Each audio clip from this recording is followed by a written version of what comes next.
Dalhan ko kayo ng mabuting balita ng malaking kagalakan na siyang nasa buong bayan.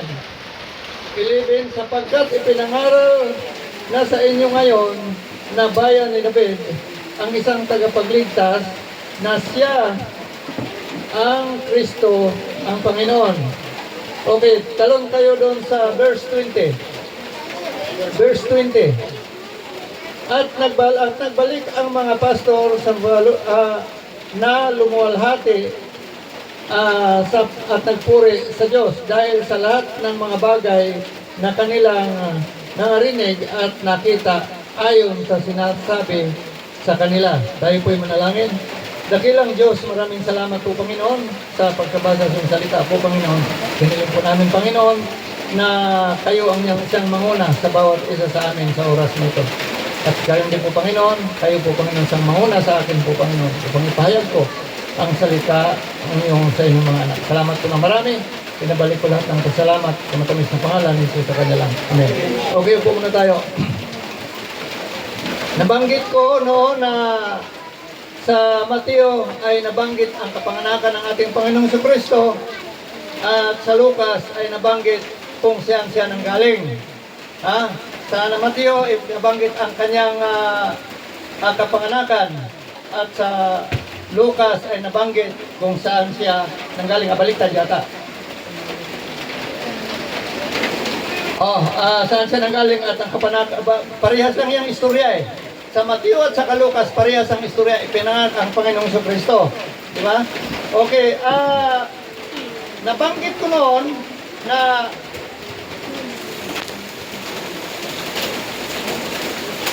nabanggit ko dyan na ang ating Panginoon ay mayroon siyang mga tao na tinawag. Sino yung tinawag ng Panginoon mga tao? Sino yung mga tao na tatlong grupo yung taong tinawag niya? Magkaiba't ibang lugar. Yun sa ang mga wise man, yung mga pantas sa Tagalog. At ang pangalawa, sino? Si Joseph at Mary. Pangalawa, ang pangatlo ay yung mga shepherd. Yung pangatlo, mga shepherd. Mamaya sasabihin ko sa inyo kung saan ang galing yung mga wise man, ano ang kanilang pinanggalingan, at si Mary at si Joseph, kung saan sila nanggaling, at yung mga shepherd, kung ano, at saan din sila nanggaling. Para ating maunawaan kung bakit yung tatlo na yun mahalaga dahil yan ay inalalarawan sa ating katayuan ngayon bilang mga anak ng Diyos. Lagi niyong tandaan, naglalarawan sa atin ngayon bilang mga anak ng Diyos. Huwag maingay. Huwag maingay. Naririnig ko yung maingay ninyo, hindi yung ulan. Kayo na umubertik na sa ulan. Okay, verse 2, sinabi niya, anong sinabi niya? Wise man. Ang sabi nila dyan sa verse 2, na saan ipinanganak ang hari? Tinatanong nila kay Herodes. Ang problema lang dyan, si Herodes ay, nung araw siya ay hari na. Hari na siya, si Herodes. Ang problema lang kay Herodes, hindi mula nung ipinanganak ng hari siya. Iba yung kasaysayan ni Kristo. Si Kristo, hindi pa ipinanganak, siya ay hari na. Kasi ang tanong nila ngayon, na saan ipinanganak ang hari? Hindi sinabi dyan na saan ipinanganak ang magiging hari. Tandaan natin dyan na mayroong dalawang Juda. Judea, dalawa. Mayroong Juda sa Bethlehem, ay mayroong Juda na hindi Bethlehem. Nabanggit sa Mateo. Tandaan ninyo palagi, tatlong grupo ang binanggit, magkaiba't ibang lugar. Yan ay inalalarawan sa ating katayuan ngayon. Ano ang sabi? Nakita nila ng mga wise man ang star. Nakita nila yung star. Ibig sabihin, nakita nila yung bituin. Okay, tingnan nyo doon sa Bible. Buksan nyo yung Bible.